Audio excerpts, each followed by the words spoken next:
बिस्मिल्लाहिर्रहमानिर्रहीम, अस्सलाम वालेकुम। खेलों की खबरों पर तबसरों और तजियों सजे स्कोर के एक और प्रोग्राम के साथ सैयद याह्या हुसैनी आपकी खिदमत में हाजिर है। पाकिस्तान क्रिकेट को क्या हो गया है? पाकिस्तान टीम के खिलाड़ियों की कारकर्दगी में गिरावट क्यों है? रोज़ बरोज़ महंगाई में इजाफ़ा हो रहा है, चीज़ों की कीमतें जो हैं वो बढ़ रही हैं, लेकिन पाकिस्तान टीम के खिलाड़ियों की कारकर्दगी जो है उसमें तनज़्ज़ुली आ रही है। पाकिस्तान की टीम जीतने के लिए तगो-दो कर रही है, लेकिन अब तो होम ग्राउंड पर भी जीत के लाले पड़ गए हैं। ऐसे में इंग्लिश टीम पाकिस्तान का दौरा कर रही है 3 टेस्ट मैचों के लिए, और आने वाले दिन भी पाकिस्तान क्रिकेट के लिए आसान नहीं होंगे, किसी चैलेंज से कम नहीं होंगे, क्योंकि मुस्तकबिल में हमने ऑस्ट्रेलिया जाना है, जनूबी अफ्रीका जाना है, जहाँ हमेशा हमें बहुत ज़्यादा मार पड़ी है। तो आज पाकिस्तान टीम की इंग्लैंड के ख़िलाफ़ होम सीरीज़ के हवाले से जो कारकर्दगी है उस पर गुफ्तगू करेंगे। और पाकिस्तान के साबिक टेस्ट कैप्टन, पाकिस्तान टीम के head coach, director cricket Mohammad Hafeez साहब आज हमारे साथ शो में मौजूद हैं। हफ़ीज़, खुशामदीद कहेंगे, और सीधा मैं आपसे ये जानना चाहूँगा कि आपकी टीम का मसला क्या है? मिडल ऑर्डर है या टॉप ऑर्डर है? देखिए, जब अच्छी चीज़ें नहीं होती तो आपको सारे मसले ही नज़र आते हैं। अनफॉर्चुनेटली पाकिस्तान क्रिकेट सफ़र कर रही है अच्छी विक्ट्रीज़ की। पिछले अगर आप 1.5-2 साल का पूरा सफ़र देख लें तो पाकिस्तान के किसी भी बड़े इवेंट के अंदर पाकिस्तान की टोटल परफॉर्मेंस डिक्लाइन की तरफ है। किसी भी बायलैटरल सीरीज़ की तरफ चले जाएँ तो वहाँ पे भी डिक्लाइन है। तो इसमें ज़िम्मेदारी तो लेनी पड़ेगी, और ज़िम्मेदार सबसे पहले अगर अगर आप किसी को भी ज़िम्मेदार ठहराएँगे तो मैं हमेशा मानता हूँ कि जो मोस्ट बेनिफिशियरी है वो मोस्ट कल्प्रिट होता है। तो अगर मोस्ट बेनिफिशियरी के ज़ोन के अंदर आप प्लेयर्स को लेके आते हैं, तो प्लेयर्स इस वक्त सबसे बड़े कल्प्रिट हैं। उनसे अच्छी परफॉर्मेंस नहीं हो पा रही, वो अच्छी up to the mark performances नहीं डिलीवर कर पा रहे। सिलेक्शन कोई भी हो, किसी को भी पाकिस्तान की टीम के लिए सिलेक्ट कर लिया जाए तो उसने तो परफॉर्म करना है। अनफॉर्चुनेटली प्लेयर्स वो उस लेवल की परफॉर्मेंसेस बड़े इवेंट में या बायलैटरल सीरीज़ में नहीं दे पा रहे। उसके बाद अगर आप जो मैंने बात की मोस्ट बेनिफिशियरी होने की, तो वो जो पाकिस्तान क्रिकेट बोर्ड के हायर ऑफिशियल्स हैं, सबसे ज़्यादा वो वहाँ पे बैठे हुए हैं, तो उनकी राइट पॉलिसीज़ नहीं हैं। तो जब कलेक्टिवली एक दूसरे के साथ अच्छी परफॉर्मेंसेस नहीं आ रही, एडमिनिस्ट्रेशन वाइज भी और ग्राउंड की परफॉर्मेंस वाइज भी, तो मुझे लगता है कि सबसे बड़ा मसला ये 2 चीज़ें हैं जिसको सुधारने के लिए राइट पॉलिसी बनानी पड़ेगी और प्लेयर्स को स्टैंड आउट परफॉर्मेंसेस देनी पड़ेगी। क्योंकि एंड ऑफ द डे जो प्लेयर है वो सबसे बड़ा स्टेक, पाकिस्तान के नाम के बाद सबसे बड़ा स्टेक होल्डर क्रिकेट के लिए, क्रिकेट की खेल के अंदर वो प्लेयर है। जब प्लेयर अच्छा परफॉर्म करेगा वो स्टार बनेगा, वो हीरो बनेगा, उसकी इज़्ज़त होगी, उसको बहुत ज़्यादा लोग मोहब्बत और प्यार देंगे। लेकिन जब वो परफॉर्म नहीं करेगा तो सब चीज़ें बुरी लगेंगी। तो इसलिए मुझे लगता है कि प्लेयर्स को रिस्पॉन्सिबिलिटी लेनी पड़ेगी। प्लेयर को रिस्पॉन्सिबिलिटी लेनी पड़ेगी, लेकिन अगर मैं हफ़ीज़ ये कहूँ कि जो बांग्लादेश के ख़िलाफ़ हमारी परफॉर्मेंस रही, उस परफॉर्मेंस के बाद एक ज़बान ज़द-ए-आम जो गुफ्तगू थी कि बदलाव आना चाहिए, लेकिन तसलसल भी अच्छी चीज़ है, और आप अचानक जो है वो फ़ैसले नहीं करते। लेकिन आपको लगता है कि जो बांग्लादेश के ख़िलाफ़ कारकर्दगी रही, वो तो मैं आगे चलकर आपसे पूछूंगा, बट जो टीम अनाउंस हुई है, आप मुतमईन हैं उससे? देखें, पहले तो कोई भी टीम उसको पूरा हक है कि वो ग्रो करे। आप किसी को भी इंटरनेशनल लेवल के ऊपर किसी को भी वीक नहीं कर सकते या नहीं समझ सकते। बांग्लादेश ने जो कामयाबी हासिल की, they deserve to win in Pakistan, क्योंकि जिस तरह का उनका माइंडसेट था, जिस तरह उनकी बॉडी लैंग्वेज थी, जिस तरीके से उन्होंने अच्छी क्रिकेट खेली, उनके डिसीजंस अच्छे थे, उनकी टीम मैनेजमेंट ने अच्छे डिसीजंस लिए। Unfortunately Pakistan is missing the formula to win at home in Pakistan. Pakistan का वो होम जो यूएई था, वहाँ पे हमें विनिंग फार्मूला मिल चुका था। उस फार्मूला के ऊपर हमने कामयाबी हासिल की। हमने test championship, like test championship तो नहीं, लेकिन जो टेस्ट चैम्पियनशिप की मेज़ है वो हमने हासिल की, नंबर 1 टीम बने, क्योंकि हमारे पास एक फार्मूला था टू विन एट होम, जो कि यूएई था। जब से पाकिस्तान के अंदर क्रिकेट आई, वो विनिंग फार्मूला मिसिंग है। किसी को पता ही नहीं लग रहा कि उसको कैसे हमने हासिल करना है। और इसमें सबसे बड़ा जो मसला है वो इंफ्रास्ट्रक्चर डेवलपमेंट है। जब आप वो डेवलप नहीं कर पाए पाकिस्तान के तमाम ग्राउंड्स के अंदर, आपकी मुख्तलिफ़ किस्म के अदवार में मुख्तलिफ़ किस्म की हमने स्टेटमेंट्स तो सुनी, लेकिन अनफॉर्चुनेटली वो ग्राउंड की क्यूरेटर से लेके, मैनेजमेंट से लेके, वो विनिंग फार्मूला से लेके, वो किसी भी जगह पे आके कनेक्ट नहीं हो पाया। तो मुझे लगता है कि इस सारे सिनेरियो को अगर मैं देखूं तो पाकिस्तान के अंदर ना जीतना बहुत बड़ा कंसर्न है, लेकिन ये आज से नहीं है, ये पिछले कई सालों से चल रहा है। पाकिस्तान अपनी होम सीरीज़ नहीं जीत पा रहा क्योंकि उनके पास फार्मूला ही नहीं है, उनको पता नहीं है कि हमारी जो पिचेज़ हैं किस तरीके से हम जीत सकते हैं। जैसे ऑस्ट्रेलिया को पता है, इंग्लैंड को पता है, इंडिया को पता है। हफीज़, आज आपकी मौजूदगी का मैं फ़ायदा इस तनाजुर में उठाना चाहूँगा कि इस टीम को आपने लीड किया है ड्रेसिंग रूम में चंद महीने पहले, तो इस टीम को ज़्यादा बेहतर और डिक्लाइन की वजह क्या है आपसे बेहतर कोई जानता नहीं है। मैं कप्तान शान मसूद से शुरुआत करना चाहूँगा। शान मसूद को आप कैसे देख रहे हैं? क्रिकेट बोर्ड ने उन पर एतबार किया, आपने उनके साथ एज ए कैप्टन शुरुआत की थी, उनका मसला क्या है? क्योंकि जब आपसे परफॉर्म नहीं होता तो फिर आप बतौर कप्तान ग्राउंड में अच्छे तरीके से टीम को लड़ा भी नहीं पाएंगे। देखिए, सबसे पहले तो समझने की ये ज़रूरत है कि लोग हमारे यहाँ पे ना अनफॉर्चुनेटली किसी भी इंडिविजुअल को गेम से बड़ा करने की कोशिश करते हैं और किसी को भी अंडररेट करते हैं। हाँ, पाकिस्तान की नुमाइंदगी करना बहुत बड़ा एजाज़ है और जब आप उसका कप्तान बन जाते हैं तो वो नुमाइंदगी बहुत बहुत चंद लोगों को मिली हुई है। अब शान मसूद आपके कप्तान बन जाते हैं, Pakistan cricket team test team की कप्तानी उनको मिलती है। हालांकि जो मेरी इन्फॉर्मेशन है, बाबर आजम को टेस्ट की कप्तानी को कंटिन्यू करने के लिए कहा गया था और वाइट बॉल क्रिकेट से उन्हें कहा गया था कि वो एग्जिट ले लें क्योंकि उनकी अपनी परफॉर्मेंसेस बहुत मुतासिर। आप मौजूदा क्रिकेट बोर्ड की बात कर रहे हैं या पिछले क्रिकेट बोर्ड? जी, मेरा ख्याल पिछले क्रिकेट बोर्ड की। जब ये बदलाव आया, मैं बदलाव की बात कर रहा हूँ, जब शान मसूद कप्तान बने और बाबर आजम वर्ल्ड कप और एशिया कप की जो बुरी परफॉर्मेंस हुई तो उनको हटाया गया। लेकिन वो सिर्फ 2 टूर्नामेंट की परफॉर्मेंस नहीं थी, उससे पीछे भी अगर आप जाएँ तो अनफॉर्चुनेटली ये मसाइल रहे थे पाकिस्तान क्रिकेट के साथ। फ़ैसला हो गया, फ़ैसला हम सब ने कबूल करना है क्योंकि वो जिन्होंने भी किया they are responsible for that. अब शान मसूद कप्तान बनते हैं और एक मुश्किल तरीन सीरीज़ ऑस्ट्रेलिया में, जहाँ पे आज तक पाकिस्तान की टीम अच्छा परफॉर्म नहीं कर सकी या टेस्ट सीरीज़ नहीं जीती, वहाँ पे ये जाते हैं ये टीम। मैं उसको एज ए टीम डायरेक्टर जो है वो लीड करता हूँ। हम वहाँ पहुँचते हैं और जब मैं टैलेंट देखता हूँ पाकिस्तान टीम का तो मुझे कोई शक नहीं था कि पाकिस्तान टीम ऑस्ट्रेलिया को हरा सकती है। उसके ऊपर हमने बहुत बेहतर क्रिकेट खेली। अगर आप थोड़ा सा रिकॉल करें तो मेलबर्न टेस्ट एक ऐसा टेस्ट था जो पाकिस्तान को बड़े अच्छे तरीके से जीतना चाहिए था। अनफॉर्चुनेटली हमारी मेंटल एक स्टेट है जिससे हम लोग प्रेशर को हैंडल नहीं कर पाए as a team, as a player. हमने बड़े आसान कैचेस छोड़े। अब ये चीज़ें पार्ट ऑफ द गेम है, लेकिन it cost you at the crucial stage of the game कि जब आप अच्छी क्रिकेट नहीं खेलते तो वो आपका वो जो लम्हा जो आपने जीतना होता है वो आपसे दूर हो जाता है। तो हम मेलबर्न टेस्ट जीता हुआ, मुझे लगता है कि पाकिस्तान टीम ने वो लूज़ किया। फिर जब हम सिडनी गए तो सिडनी टेस्ट के अंदर उससे भी ज़्यादा फेवरेबल कंडीशन थी पाकिस्तान के लिए क्योंकि वो ऐसी पिच थी जैसी हमने दुबई के अंदर सारी ज़िंदगी क्रिकेट खेली है। अब जब उस पिच पे भी पाकिस्तान टीम जीते हुए एक सिचुएशन थी जहाँ पे फिर कैचेस छोड़े हमने, तो वो 2 ऐसे मैचेस थे जहाँ पे मैं ये समझता हूँ कि पाकिस्तान की परफॉर्मेंस वाइज पिछले कई टूर ऑस्ट्रेलिया के निकालने इस टीम ने बहुत अच्छा फाइट की, बहुत अच्छी जीतने की पोजीशंस बनाई। अनफॉर्चुनेटली हम नहीं जीते क्योंकि टीम ने मिस्टेक्स की। आप बात कर रहे हैं शान मसूद की कप्तानी की, तो मैं सबसे पहले ये कहूँगा कि मुझे लगता है कि जितने बोल्ड स्टेप शान मसूद ने उस सीरीज़ में लिए एज ए कैप्टन, जितना उसने खुश दिली के साथ न्यू कमर्स को वेलकम किया, पाकिस्तान के डोमेस्टिक क्रिकेटर्स को वेलकम किया। खुर्रम शहजाद यहीं पे मौजूद था, पाकिस्तान के सिस्टम में था, कोई उसको अपने पास खड़ा भी नहीं होने दे रहा था, तो वो क्यों आया और कैसे परफॉर्म कर गया। आमिर जमाल यहीं पे हमारी आंखों के सामने परफॉर्म कर रहा था, हमें कभी उसके ऊपर यकीन ही नहीं था, जब वो खेलता तो वो परफॉर्म करता है। मीर हमज़ा यहीं डोमेस्टिक के क्रिकेट के अंदर आउट करता था, स्विंग करता था, किसी को नज़र नहीं आ रहा था, कोई उसको मुकम्मल मौका नहीं था दे रहा। तो ये वो प्लेयर हैं जिन लोगों के ऊपर ट्रस्ट किया गया, और मैं कभी भी इसका क्रेडिट नहीं लेना चाहता क्योंकि ये क्रेडिट जाता है उस बंदे को जिन बंदों ने मिलके इन लोगों के ऊपर ट्रस्ट किया। I am talking about the selectors. जब उन्होंने on the basis of the good performances at domestic level ये बात समझी कि हमें नई इंडक्शंस करनी है पाकिस्तान टीम में ताकि हम लोग अपनी बेंच स्ट्रेंथ बढ़ा सकें।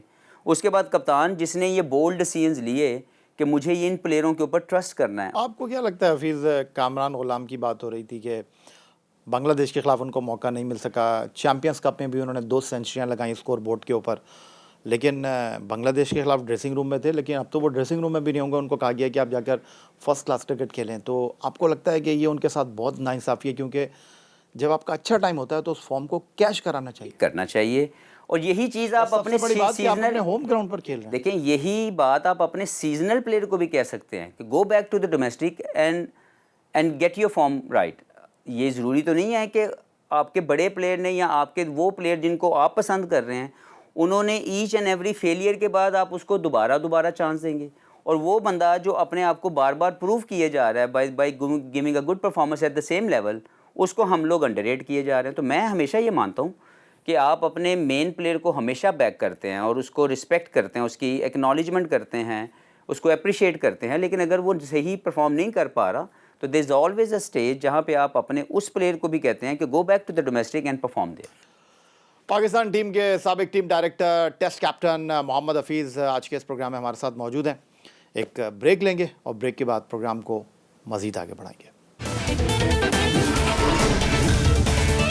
आजकल बड़ी बात हो रही है 8 टेस्ट मैच, 16 इनिंग्स, बिना 50 के बाबर आजम।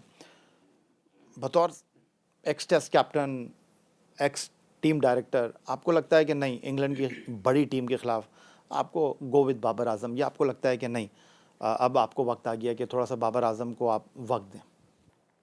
देखें, सबसे पहले तो देखना ये है कि मैं ये समझता हूँ कि पाकिस्तान के इस वक्त की टीम की एक बहुत अच्छी टेक्निक का मालिक बाबर आजम है। उसकी परफॉर्मेंसेस, उसकी जो उसने प्रीवियस पास्ट के अंदर जो उसने अच्छे अपने स्कोर किए हुए हैं, उसको एक्नॉलेज करना चाहिए, उसको इज़्ज़त देनी चाहिए। लेकिन अभी अगर मैं अनफॉर्चुनेटली कहूँ या by wrong planning I would say as a player कि बाबर आजम ने पाकिस्तान की डोमेस्टिक क्रिकेट में 4 डे क्रिकेट नहीं खेली पिछले 3-4 सालों में। ये मुझे लगता है ये बाबर आजम की तरफ से एक ऐसी बैड प्लानिंग है एज एन इंडिविजुअल प्लेयर कि उनको डोमेस्टिक के मैचेस खेलने चाहिए थे, क्योंकि मैंने भी तीनों फॉर्मेट खेले हुए। हमसे पहले और बहुत से प्लेयर थे जिन्होंने तीनों फॉर्मेट की क्रिकेट खेली होगी। आपको हर ईच फॉर्मेट की दोबारा से रीट्यूनिंग अपनी सेटिंग करने के लिए, रीसेट होने के लिए आपको वो खेलना पड़ता है। लेकिन मैंने नहीं देखा कि बाबर आजम और मोस्टली ये जो इस वक्त पाकिस्तान टीम के जितने प्लेयर्स हैं, ये पाकिस्तान की डोमेस्टिक में कब आके उन्होंने 4 डे क्रिकेट खेली, आप मुझे बता दें। तो ये वो मसला है कि एकदम से T20 क्रिकेट से खेल के जब आपको लगता है कि by your skills you will adjust into the different condition, different format of the game, it's really tough.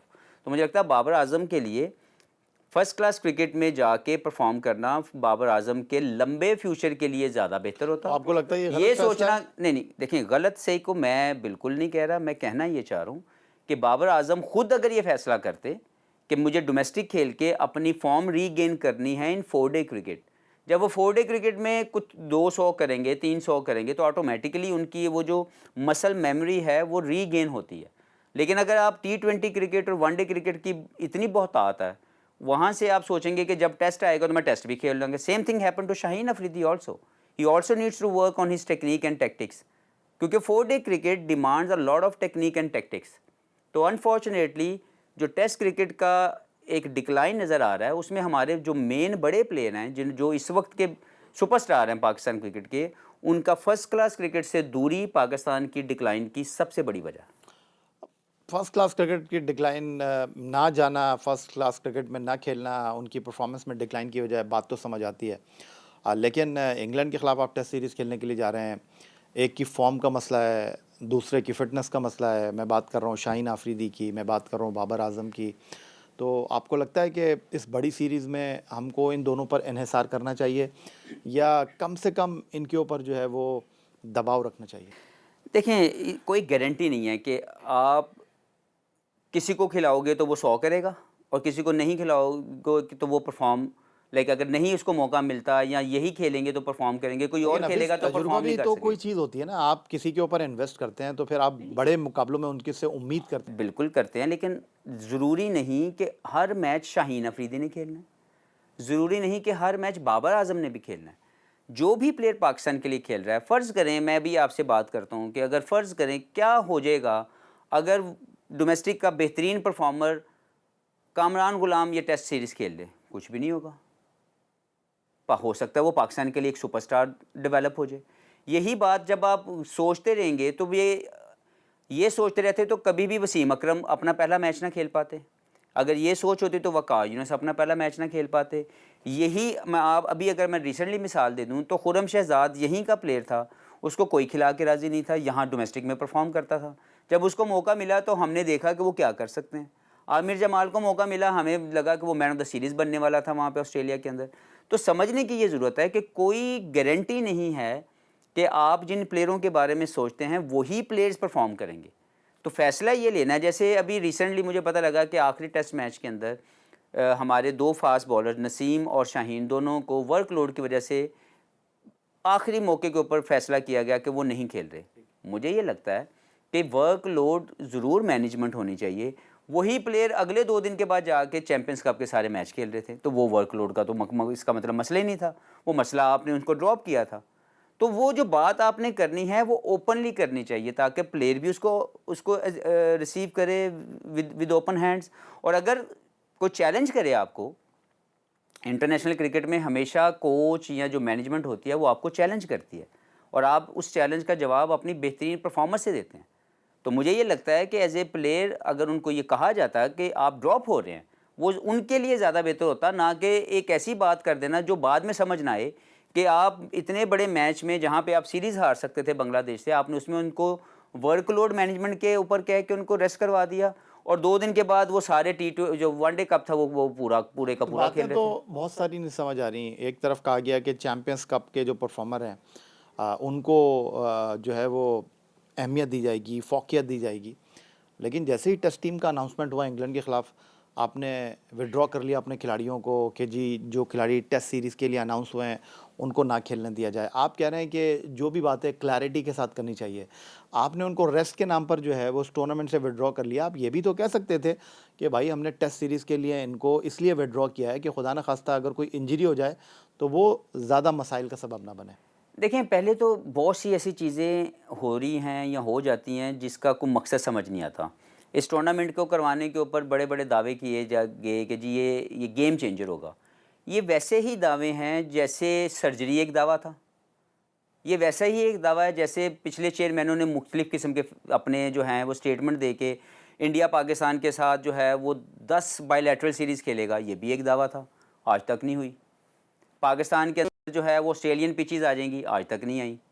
तो समझने की ज़रूरत है, ये वो बातें हैं जो सिर्फ़ आवाम का गुस्सा ठंडा करने के लिए या अपने आप को हाईलाइट करने के लिए कर दी जाती हैं, लेकिन उसकी राइट प्लानिंग नहीं होती। ये वाला टूर्नामेंट पाकिस्तान की क्रिकेट के लिए बहुत अच्छी चीज़ इस तरह साबित होती कि अगर ये चैम्पियंस ट्रॉफ़ी से पहले इसका इनेकाद किया जाता और जो परफॉर्मर होते उन लोगों का एक राइट कंपटीशन होता, वहीं से टीम सेलेक्ट होती। अब आज जिन बच्चों ने, जिन प्लेयर्स ने परफॉर्मेंस दी है इस टूर्नामेंट के अंदर और इसके बाद जो वनडे सीरीज़ जिसके लिए आपकी सोच है कि आपने वो खिलानी है यहाँ के परफॉर्मर को, वो चैम्पियंस ट्रॉफ़ी है, वो होनी है 6 माह के बाद। तो मुझे बताएं कि जो आज का परफॉर्मर है 6 माह के अंदर उसकी फॉर्म कभी जाएगी कभी आएगी, तो आप उसका क्या फ़ैसला ले सकते हैं? एक टेस्ट सीरीज़ आप हार रहे हैं और अगली 2 बड़ी टेस्ट सीरीज़ें आपने खेलने जानी हैं, उसके दरमियान में आपने ये वाला चैम्पियंस कप करवा दिया, वनडे टूर्नामेंट। अब एक प्लेयर 4 डे क्रिकेट की स्कोर करना, आउट करने का जो टैक्टिक्स हैं वो डिफरेंट है, वनडे क्रिकेट के डिफरेंट है। अब बांग्लादेश से आप हारे हैं, आपने वनडे क्रिकेट खेली है, आपने परफॉर्म किया है या नहीं किया और आपने फिर अभी इंग्लैंड के साथ टेस्ट क्रिकेट खेलनी है। तो ये बर्गर मुझे समझ नहीं आया, ये जो बर्गर बना ना, ये जो इधर टेस्ट बीच में वनडे, मेरी कम से कम ये समझ नहीं आ सका कि ये किस वजह से करवाया गया है। मुझे लगता है ये एक ऐसा फ़ैसला था जो शायद वक्ती तौर पर फैंस को ठंडा करने के लिए, खुश करने के लिए किया गया। इसमें जिन प्लेयरों ने परफॉर्मेंस दी है वो तो टीम के अंदर नहीं है, फिर मकसद क्या हुआ आपका? तो ये जस्टिफाई नहीं कर पा रहे अनफॉर्चुनेटली अपनी की हुई प्लानिंग को, जिसके ऊपर ये डोमेस्टिक क्रिकेट को खिला रहे हैं। किस कॉम्बिनेशन के साथ जाना चाहिए आपको अगेंस्ट इंग्लैंड? फास्ट बॉलिंग पर इन्हिसार करना चाहिए या अपने स्पिनर्स के ऊपर इन्हिसार करना चाहिए, क्या समझते हैं? देखें, हार से तो नहीं आपको डरना नहीं चाहिए कि यार हम हार जाएंगे। आपने रिज़ल्ट ओरिएंटेड क्रिकेट खेलनी है और इंग्लैंड को हराने के लिए उनको उसी तरह का जवाब अगर आप नहीं दे सकते, आप क्रिकेट नहीं खेल सकेंगे, वो आपको जीतने नहीं देंगे। अगर आप ये सोचते हैं कि आप कोई ड्रॉ सीरीज़ खेल लेंगे, मैं अभी आपको बता रहा हूँ कि ये ड्रॉ सीरीज़ नहीं है। यहाँ पाकिस्तान जीत रहा है, यहाँ पाकिस्तान हार रहा है। फ़ैसला टीम मैनेजमेंट ने करना है कि उन्होंने किस तरफ जाना है, जीतने का क्या फार्मूला ढूंढना है। इंडिया ने अपने जीतने का फार्मूला किसी से नहीं पूछा, उनको खुद पता कि उन्होंने कैसे जीतना अपने होम के अंदर। ऑस्ट्रेलिया को पता उन्होंने अपने होम में मैं कैसे यही आपसे फार्मूला पूछना चाह रहा हूँ, ये फार्मूला आपको आपके फास्ट बॉलर तय देना करेंगे चाहिए या स्पिनर्स करेंगे? नहीं, देना चाहिए, क्योंकि पाकिस्तान के बारे में हमेशा ये सोच है, ये कहा जाता है। मुझे लगता है कि इस वक्त पाकिस्तान की फास्ट बॉलिंग अपनी पीक पे नहीं है, पाकिस्तान की फास्ट बॉलिंग डिक्लाइन की तरफ है। क्यों कि पाकिस्तान के फास्ट बॉलर्स मैच नहीं जितवा पा रहे। टेस्ट क्रिकेट की मैं बात करूं, अब अगर वो नहीं जितवा पा रहे तो फिर हमने फार्मूला ढूंढना है कि अगर वाकई अभी भी हम समझते हैं कि हम फास्ट बॉलिंग के ऊपर किसी टीम को जीत सकते हैं, तो फिर उनको वैसी पिचेस तो मिल रही हैं लेकिन वो परफॉर्मेंस वो नहीं दे पा रहे। अभी बांग्लादेश के खिलाफ जो दोनों पिचेस बनी हैं वो बहुत ज़्यादा सपोर्टिव थी टुवर्ड्स फास्ट बॉलिंग, लेकिन अनफॉर्चुनेटली अगर आप उसके रिजल्ट पे जाएं तो पाकिस्तान बॉलिंग उनके आगे फीकी लगी। सबसे ज़्यादा तेज़ बॉलर जो था वो बांग्लादेश का था, हमारा नहीं था। तो मोहम्मद हफीज़ साहब, फास्ट बॉलर आपकी विकेटें नहीं ले रहे, बैट्समैन उससे रन्स नहीं हो रहे, तो आप बचे सिर्फ स्पिनर। तो आप स्पिन से जीत लें, आप जीतने की तैयारी करें। आपको लगता है कि आपको नुमान, अबरार और जाहिद महमूद के साथ जाना चाहिए टेस्ट मैच में? जाहिद हैं, जाहिद महमूद, अच्छा मैंने उनका नाम नहीं पढ़ा। वो पहले Anyway, 15 में नहीं थे, बाद में उनको बाद में, ठीक है। मुझे ये लगता है कि अगर उनको बाद में भी ऐड किया गया तो प्लानिंग इज़ वेरी सिंपल या वेरी वेरी ऑब्वियस कि Pakistan team management is thinking to win that series on the basis of spin resources they have, और अगर हैं तो मुझे कोई शक नहीं है Nauman is a very good spinner. बहुत शुक्रिया आपका। पाकिस्तान टीम के साबिक कप्तान, साबिक टीम डायरेक्टर मोहम्मद हफीज़ आज के शो में हमारे साथ मौजूद थे। इनकी गुफ्तगू आपने सुनी और उनका कहना यह है कि किसी की नीयत पर कोई शक नहीं किया जा सकता, और बात दरअसल ये है कि अच्छे फ़ैसले करने चाहिए, नाकामी से डरना नहीं चाहिए, और जो फ़ैसला करें फिर उस पर कायम रहने की ज़रूरत है। आज के इस प्रोग्राम में इतना ही। एक्स अकाउंट पर आप हमें फॉलो कर सकते हैं, हमें ईमेल कर सकते हैं, अपनी राय से आगाह कर सकते हैं score@geo.tv पर। इस दुआ, इस उम्मीद, इस तवक्को के साथ कि पाकिस्तान में खेल और खिलाड़ी तरक्की करें, अपने आज के मेहमान मोहम्मद हफीज़ के साथ हमें इजाज़त दीजिए। अल्लाह हाफ़िज़।